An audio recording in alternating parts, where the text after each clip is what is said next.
انټرنیشنل بزنس کې منګه د انټرنیشنل ټریډ بینیفټس وایو او د انټرنیشنل ټریډ کاست وایو.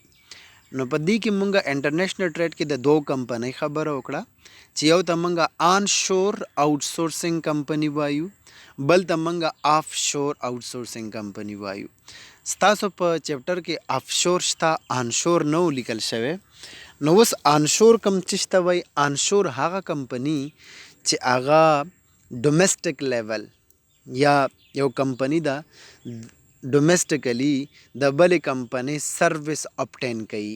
سپوز افغانستان کې یو کمپنی ده لیپټاپ جوړوي. اوس دا لیپټاپ دی جوړ کړ د دې دپاره مارکیټینګ یا مارکیټ ایډورټایزمنټ کوي. نو هغه هم په لوکل کمپنۍ باندې دی وکړه، یو افغاني کمپنۍ باندې دی د خپل پروډکټ دپاره څه وکړل؟ مارکیټینګ وکړه. نو دې ته مونږه آن شور ویلی شو. اوس افشور چې ته ویلی شو، افشور دې ته ویلی شي چې یو افغاني کمپنی ده هغه لیپټاپ جوړوي. چې کله لیپټاپ جوړ کړه نو د لیپټاپ دپاره څه لینګویج انسټال کول دي، څه سافټویرز انسټال کول دي، یا داسې موږ به ووایو چې سی ډیز جوړول دي ورته، یا موږ ووایو چې دې دپاره ډي وي ډي رام سی ډي رام چې کوم دی جوړول غواړي، یا سکرین جوړول غواړي د دې لیپټاپ دپاره یو پارټ جوړول دي. نو دغه افغاني کمپنۍ د بلې خارجي کمپنۍ نه سروس obtain کوي د خپل پروډکټ د جوړولو دپاره، د تکمیلولو دپاره. اوس هغه کمپنی خارجی ده. نو خارجي کمپنی چې کله دلته راشي او د داخلي کمپنۍ دپاره سروس ورکوي نو دې ته موږ څه شی ویلی شو؟ دې ته موږ آف شور ویلی شو. که زه تاسو ته ووایم موږ سره اتصالات یو کمپنی ده په افغانستان کې، دو دپاره خلک څه کوي؟ آوټ سورسینګ کوي. مطلب دې دپاره کارمندان هایر کوي او فایر کوي. که تاسو کتلی دلته سکای سکیپر ده که کوم نوم باندې یو کمپنی ده په دې کلای فتح الله کې. نو هغه کمپنی د دې اتصالات کمپنۍ دپاره څه کوي؟ آوټ سورسینګ ورته کوي. مطلب لیبرز ورته اخلي، کارمندان ورته اخلي، بیا ورته ټریننګ ورکوي، بیا هغې ته چې کوم دی څه کوي؟ حواله کوي، تاسو ته به دا کار کوي. نو دا اوس موږ سره آن شور کمپنی، ځکه دا کمپنی چې کوم آوټ سورسینګ د اتصالات دپاره کوي دا اوس لوکل کمپنی ده. نو دې ته موږ څه شی ویلی شو؟ آن شور ویلی شو. او کله چې آف شور شي نو مطلب دا دی چې د لوکل کمپنۍ دپاره یو خارجي کمپنی څه کوي؟ سروس پرووایډ کوي، یا داخلي کمپنی چې کوم دی د خارجي کمپنۍ نه سروس obtain کوي. نو دې ته موږ آف شور ویلی شو. نو د دې آف شور کمپنی یا د انټرنیشنل ټریډ چې کوم دی څه شی دی؟ کاسټ دی، څه ډس ایډوانټیجز دی فار د سوسایټي، فار د هیومن رایټس، فار د لیبرز، رایټ. هغه ډس ایډوانټیجز کم دی چې موږ مخکې ویلیو چې دا چیلډ لیبر هایر کوي. یو موږ سره دا کاسټ چې چیلډ لیبر هایر کوي، استخدام د ماشومانو کارمندانو یا ماشومان کارمندان استخدام کوي. نو دې کې موږ ووایو چې هیومن رایټس ایشوز اینڈ لیبر ابیوز. نو اول موږ سره چیلډ لیبر ډیفاینډ، موږ تاسو ته وایم چې چیلډ لیبر چې ته ویلی شي کم یو لیبر چې کوم دی باید کار وکړي. ریګولرلی امپلایمنٹ فار بوایز اینڈ گرلز انډر د ایج آف 16. نو انډر د ایج آف 16 باید که لیبر که بوای او ګرلزي نو باید دا د کار پیدا کولو هڅه وکړي. مطلب 18 کال نه 14 نه تر 18 کالو پورې دی څه کار کولی شي، د دې نه بعد دی کار پیدا کوي. ادروایز که دا 14 کلن نه وي، 15 کلن 14 کلن نو دی لیبر نشي کولی چې په یو کمپنۍ کې یو ځای کې کار وکړي، ځکه دا واړه دي، زیر سن دي. Many countries ignore abuse that target children and women. ډېر خلک ډېر داسې غریبانان کنټري ده یا داسې کنټریز دي یا داسې افشور آوټ سورسینګ کمپنیانې دي چې هغې خپل امپلایمنټ لیول د ماشومانو او د زنانو څخه د ښځو څخه چې کوم دی پوره کوي. ځکه ښځو داسې دي چې ډېر یو څه ورته وایي د عاجزه طبقه ده، ماشومان چې کوم دي ډېر انرجیټک دي، رایټ. نو د دو څخه ډېر کار اخلي. د دو بینیفټس د دې کمپنۍ دپاره ډېري او د دو ته د کمپنۍ چې کوم دی ته بینیفټس ورکوي نو دا دوی دپاره کم وي. نو چیلډرن اینډ وومن اخلي، ماشومان هایر کوي، استخداموي، او بیا د هغې سره سره چې کوم دی ښځې استخداموي. ځکه چې ښځې یو عاجزه طبقه ده، ډېر کار پرې کوي. که ورته ووایي اتو نه تر 4 پورې یا اتو نه تر 5 پورې نو هغه هم مجبوریت د وجې نه ورسره لګیا وي. بل په ټایم باندې راځي، بل چې کوم دی ډېر زیات څه ورته وایي اپسنټیز ډېر نه کوي، خو ډېر څه شی دي خپلې وظیفې ته چې کوم دی لایل دي رایټ فیمیل وومنس. نو دا مونږ سره شو چیلډ لیبر. دینه بعد what can be done to stop child labor and human right abuses. لکه مونږ څنګه کولی شو یا کم داسې ارګنایزیشن دی چې دا چیلډ لیبر یعنی هیومن رایټس ابیوز کیږي د دې مخنیوی وکړو. نو مونږ سره انټرنیشنل لیبر ارګنایزیشن دی، دې ته ILO انټرنیشنل لیبر ارګنایزیشن، یونایټډ نیشن UN، تاسو په دې چې UN کې سره تړل دی، specialized agency that seek the promotion of social justice and human and labor rights that are accepted by all countries. د UN چې کوم دی یو څه جوړ کړی دی د هیومن رایټس دپاره، د لیبرز دپاره او سوشل جسټس اجتماعي انصاف دپاره چې کوم دی یو قانون جوړ کړی چې د ټولو هیوادونو نه څه شی دی هغه اکسپټډ دی، هغه قبول دی. نو هغې په اساس باندې د یو کمپنۍ څه کوي ارزیابي کوي چې آیا دغه ماشومان خو نالي یا دې سره چې کوم دی سزا خو نه ورکول کېږي. که چیرې دا UN نه وی د انساني غوښتنه یا د انسانانو د بشر پوښتنه نه کېدلې نو تا به بیا ډېر زیات کتلی وی چې انسان سره د مجبوره انسان سره د غریب انسانانو سره د غریب هیوادونو سره به د کارمندانو د لیبرز په دغه کې ډېر زیات زیاتی کې د انجسټس به ورسره کېده. خو UN چې کوم دی د دې مخنیوی کوي او UN چې کوم قانون جوړ کړی دی یا UN چې کوم ارګنایزیشن دی دا ټول هیوادونو چې کوم دی اکسپټ کړی، که هغه غریبانان دي او که مالدار دي. بعد از اینکه هستن کاست آف آوټسورسینګ کمپنی یا انټرنیشنل ټریډ او کاست چې ډیس ایډوانټیجز فار دی ورلډ فار د انوایرمنټ، د انوایرمنټ دپاره چې کوم دی څه شی کاست دی د څه شي د انټرنیشنل ټریډ. انوایرمنټ ډیګریډیشن منګه وایو چې انوایرمنټ تخریب کوي یا ډسټرای کوي، ختموي، خرابوي مونږ ته انوایرمنټ. نو environment degradation means occurs when nature's own resources such as tree, habitats, earth, water and air are being used up, consumed. Being used up mean consumed faster than nature can replenish. Then دا چې کم صلاحیت کم قابلیت چې الله رب الجلال د غزمکې ته ورکړی دی د دو څخه څو چنده فاسټ استفاده کوي، تیز استفاده کوي، مطلب دی ته هم ریسک نه ورکوي، دی داسې یوز کوي چې دا د منځه وړي د دې کم قابلیت چې دی د دې کم هغه توانایي انرژي چې کوم ده هغه د منځه وړي، هغه خرابوي. څوک یې خرابوي؟ انټرنیشنل ټریډ ته چې کوم یا افشور آوټسورسینګ کمپنی چې کوم راځي.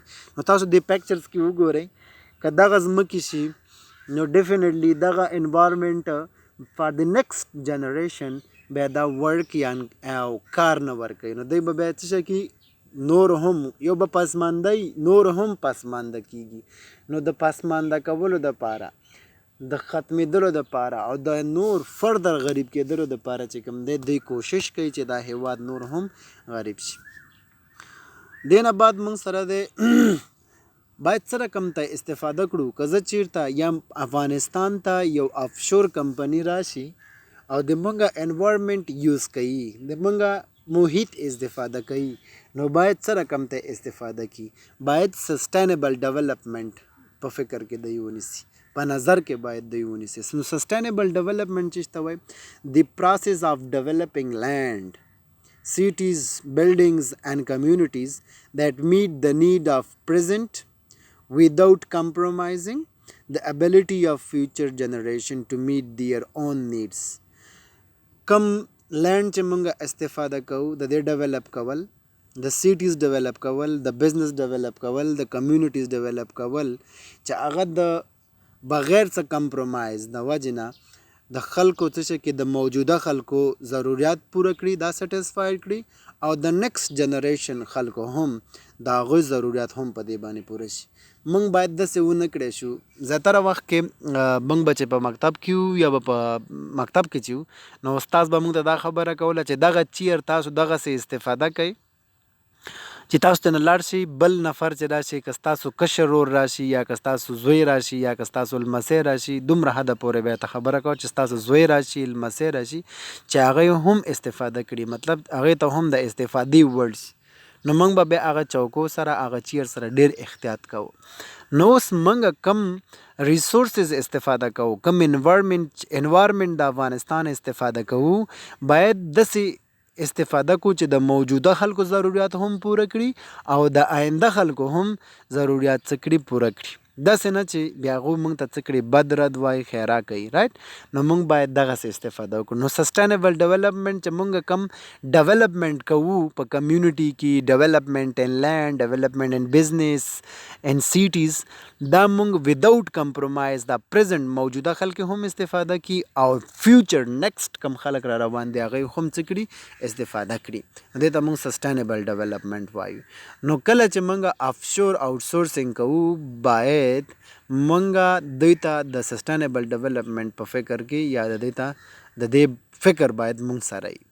نو بزنس نیډ ټو بی لوکینګ ټو پرووایډ سسټینیبل ډیولپمنټ بزنس پریکټسز. نو بزنس ته ضرورت دي چې د سسټینیبل څه شی کې سسټینیبل ډیولپمنټ پریکټسز پرووایډ کړي رایټ. پریکټسز پرووایډ داسې کړي چې دا نیکسټ کم بزنسز موږ سره جوړیږي یا بزنسز سټارټ کیږي چې هغې دپاره څه شی د پریکټسز چې په دې باندې موږ داسې پریکټس وکړو یا داسې لاړ شو چې سسټینیبل ډیولپمنټ. نو موږ سره چپټر نمبر 3 اف انټرنیشنل بزنس ختم شو. نو الله دې وکړي چې تاسو خوشحاله اوسئ سوکاله اوسئ. نو زه دلته تاسو ته یادواري کول غواړم چې په دې چپټر کې موږ څه شی وویلې. په دې چپټر کې موږ بینیفټس یا انټرنیشنل ټریډ بینیفټس اینڈ کاسټ موږ وویلې. نو بینیفټ اینڈ کاسټ اف انټرنیشنل ټریډ. نو بینیفټ موږ وایو ایډوانټیجز اف انټرنیشنل ټریډ ته او کاسټ وایو ډس ایډوانټیجز اف انټرنیشنل ټریډ. نو بینیفټ اف انټرنیشنل ټریډ دا دی موږ سره availability of product and services unavailable in your own country availability of product which is not available in the home country. So through international business مونږ دې ته access پیدا کولی شو یو foreign یا imported product ته. broader range of prices offered through international business. the range of prices کې ویریشن راځي مین دا رینج چې کوم دی ایکسټینډ کیږي مین د لو لیول نه والا لو میډیم اینڈ های لیول ته رسیږي. که چیرې انټرنیشنل بزنس نی نو موږ سره به سټګننټ پرایس څه شی وي لیولي رینج به مطلب افغاني پروډکټ دی په 100 افغانۍ دی بس مجبور او مکلف دي چې په دا واخلو. که چیرې موږ سره د ډفرنٹ کنټریز پروډکټ راشي سیم پروډکټ نو کیدای شي چې یو په 50 افغانۍ یو په 100 افغانۍ یو په 80 افغانۍ یو په 10 افغانۍ نو رینج د 10 نه تر 100 ته لاړ رایټ. نو په دې کې خپل انکم لیول موږ څه کولی شو بایینګ کولی شو. جاب کریشن پوهیږئ پی پولیټیکل بینیفټ سیاسي فایدې چې کوم دی پیدا کوي سیاستوالو په منځ کې د یو هیواد سیاستوالو او د بل هیواد سیاستمدارانو په منځ کې چې کوم دی یو میوچوال انډرسټینډینګ پیدا کوي یو ریسپیکټ پیدا کوي یو کمیونیکیشن پیدا کوي. نو چې کله دغه پیدا شي نو د یو هیواد بل هیواد سره جنګ کولو ته کمه اړتیا پیدا کیږي یا کم جنګ ته ځي. دا دواړه opens up communication یو لاینز کیږي پروډیوس کیږي یو بل سره د خبرو اترو یو بل سره د آیډیاز ایکسچینج کولو یو بل سره د بایینګ اینڈ سیلینګ یو بل سره چې کوم دی د ایکسچینج ریټ خبرې یو بل سره چې کوم دی یو میوچوال انډرسټینډینګ کریټ کیږي او بیا یو بل په باره کې څه شی کیږي یو ریسپیکټ پیدا کیږي د یو هیواد او د بل هیواد د خلکو په منځ کې. نو دغه خو بینیفټس. اوس تاسو ته دلته وګورئ cost of international trade the hidden or social cost of international business engaging in offshore outsourcing نو موږ دلته cost of offshore outsourcing کمپنی ویلې چې موږ سره دوه قسمه کمپنیانې دي چې یو ته وایي آن شور بل ته وایي آف شور نو آن شور دلته نشته نو آن شور چې ته وایي آن شور دی ته وایي چې یو لوکل کمپنی د بلې لوکل کمپنی سروس اپټین کی مطلب افغانی کمپنی د بلې افغانی کمپنی سروس اپټین کی واخلي نو دې ته موږ څه وایي آن شور وایي آف شور دې ته وایو چې یو افغانی کمپنی د خارجي کمپنی سروس اپټین کی نو دې ته موږ آف شور ویلی شو رائټ نو دا آف شور خارجي کمپنی ده نو خارجي کمپنی چې کله په افغانستان کې سروس ورکوي نو د دو څه شی کاسټ دي د دې څه ډس ایډوانټیجز دي کوم ډس ایډوانټیجز دي اول دا د هیومن رایټس اینڈ لیبر ابیوزز او دویم انوایرمنټل ډیګریډیشن محیط تخریبي رائټ یو چې کوم دی بشري او د کارمندانو دپاره چې کوم دی ابیوزز بل موږ سره environmental degradation mean environmental destruction environmental تخریب کول خرابول د منځه وړل نو دغه دوم کاسټ دی نو په دې کې موږ ابیوز کې وایو لکه فزیکل ابیوز دی سیکچوال ابیوز دی فورس کنفاینمنٹ دی نو فورس کنفاینمنٹ مین جبري قید کول رائټ دې ته وایي نن پیمنٹ آف ویجز دی لکه معاش یا مزد ورته نه ورکوي دې کې ورسره لانجې کوي کونجې کوي زیاتی ورسره کوي ظلم کوي ورسره نو نن پیمنٹ آف ویجز دی دا لیبر او هیومن رایټ سره د افشور کمپنیز ډس ایډوانټیجز دي ډینیل آف فود اینڈ هیلث کیر نامناسب اعضا ورکوي او د صحت پاملرنه ورته نه کوي excessive working hours with no respect مسلسل په کار کوي ریسپیکټ نه ریسټ نه ورکوي نو انسان یا هیومن یا لیبر چې کوم دی ریسټ ته هم ضرورت لري دې نه بعد موږ سره چیلډ لیبر دی چې زیر سن ماشومان اخلي او د هغو څخه څه کوي استفاده کوي او په هغو باندې کار کوي دې نه بعد موږ سره چیلډ لیبر کې موږ ویلې چې انډر ایج 16 ایج کې باید دی کار وکړي او که 16 نه کمی باید لیبر نشي نو ډیر زیات غریبانان هیوادونه چې کوم دي اګنور کوي او هایر کوي استخدام کوي ماشومان او ښځې ځکه ښځې ډیر لایل دي د خپل کارونو سره او ماشومان ډیر انرجیټک دي او کم سیلري اینډ ویجز اخلي د دې نه بعد موږ سره داسې ارګنایزیشن شته چې د چیلډ لیبر یا د هیومن رایټس اینډ لیبر ابیوزز پوښتنه وکړي نو هغې ته موږ څه وایو ILO انټرنیشنل لیبر ارګنایزیشن چې دا موږ سره UN جوړه کړې ده United Nations specialized agency that seek the promotion of social justice and human and labor rights that are accepted by the all countries ټولو هیوادونو په نړۍ کې چې دي دغه UN دی اکسپټ کړی ایز ارګنایزیشن چې دا د هیومن رایټس او د لیبر ابیوز څخه کوي پروټیکټ کوي رایټ دغه ارګنایزیشن دی دې نه بعد موږ سره د environmental degradation چې ته ویلی شي occurs when nature's own resources such as tree habitats earth water and air are being used up consumed faster than nature can replenish them کم صلاحیت قابلیت چې الله رب الجلال نیچرل ریسورسز ته ورکړی د هغې نه سرغړونه وکړي د هغې څخه تیز یا زیات استفاده کړي نو هغه ډیګریډیشن ته ځي تخریب کیږي او خرابیږي لکه په عکسونو کې تاسو وینئ چې داسې انوایرمنټل ډیګریډیشن کیږي دې نه بعد سسټینیبل ډیولپمنټ نو کله که افشور آوټسورسینګ کمپنی راځي باید ګورنمنټ دولت چې کوم دی هغې سره د څه شی په نظر کې ونیسي سسټینیبل ډیولپمنټ په نظر کې ونیسي سسټینیبل ډیولپمنټ یو پروسس دی چې پای کې ډیولپ کیږي لینډ سیټیز بزنس کمیونټیز دا ډیولپ کیږي چې د موجوده خلکو ضروریات او د آینده خلکو ضروریات بغیر د کمپرومایز څخه کړي پوره کړي نو دې نه بعد مونږ چپټر یا مونږ وایو چې chapter number 3 of international business या international trade of benefits and cost मूं सकड़ो ख़त्म शो। उम्मीद लरम چې تاسو به روغ جوړ خوشاله او سوکاله واستئ زما یوټیوب ایزی اکنامکس په نوم باندې سبسکرایب کړئ او د غنګړې بٹن چې کوم دی کلیک کړئ چې تاسو ته فردر نوټیفیکیشن د نوې ویډیوګانو راځي او مننه خوشاله ودان او کامیاب اوسئ.